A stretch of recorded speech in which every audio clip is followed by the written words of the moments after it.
E aí, galera, vamos fazer a correção das atividades que eu deixei para vocês aí no Classroom, tá bom?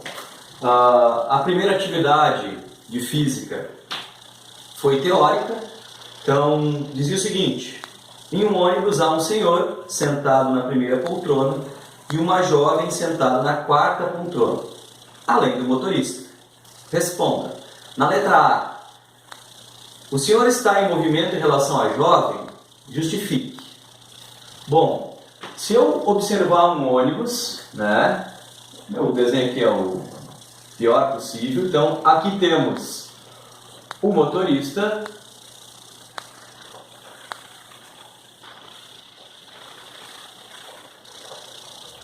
temos o senhor na primeira poltrona,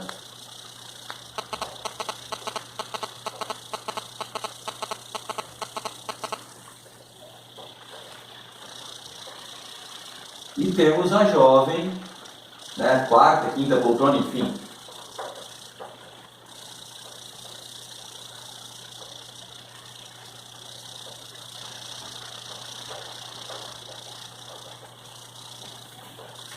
O que eu posso dizer, né, ou justificar para que esteja em movimento ou não?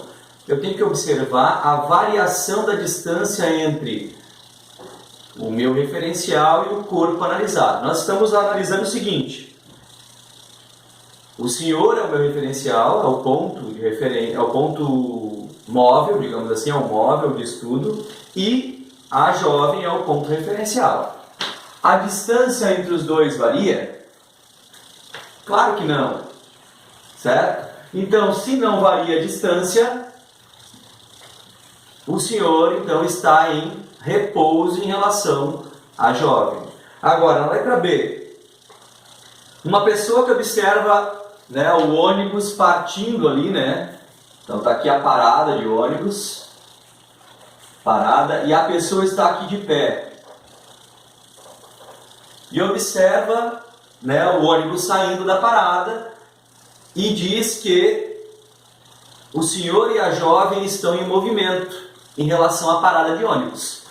Óbvio que essa distância entre a jovem e a parada, e o senhor e a parada, conforme o ônibus vai se afastando, a distância entre o senhor e a parada e a jovem e a parada vai aumentando. Então há uma variação de distância entre o referencial e o corpo estudado. Então eles estão em movimento. Ok? Essa era uma pergunta teórica em relação ao repouso e movimento.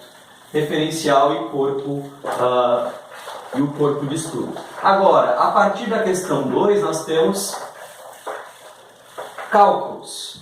Então, a questão 2, ela solicitava que fizessem as conversões das velocidades, né, de uma unidade de km por hora para metro por segundo ou de metro por segundo para km por hora.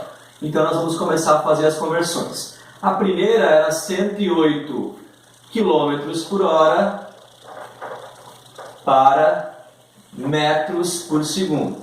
Então, diante da regrinha lá, nós temos o fator 3,6, em que de km por hora para metro por segundo eu vou fazer a divisão por 3,6. Então eu pego o valor, 108, e divido por 3,6.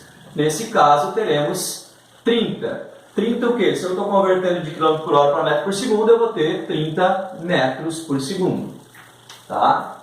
Na letra B, eu tinha 12,5 metros por segundo para quilômetros por hora. Então, aqui o processo é inverso. Então, a operação também é inversa usando o mesmo fator. Ao invés de eu dividir, eu vou multiplicar por 3,6, que é igual a 45 quilômetros por hora agora. Claro que todos esses cálculos eu fiz previamente, né, gente? C, nós tínhamos 250 metros por segundo e eu queria em quilômetros por hora. Mesma situação, metro por segundo para quilômetro por hora, vou multiplicar por 3,6.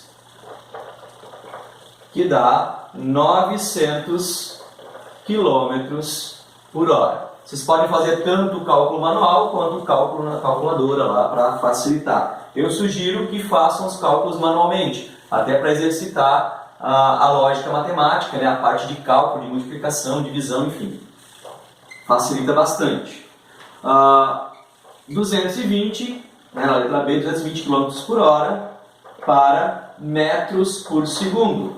Eu vou fazer a divisão, ao mesmo caso do primeiro, da letra A. Quilômetro por hora para metros por segundo, eu divido por 3,6. Que vai dar, eu vou olhar aqui, vou fazer a colinha, 61,11 metros por segundo. Sempre utiliza duas casas após a vírgula, tá bom?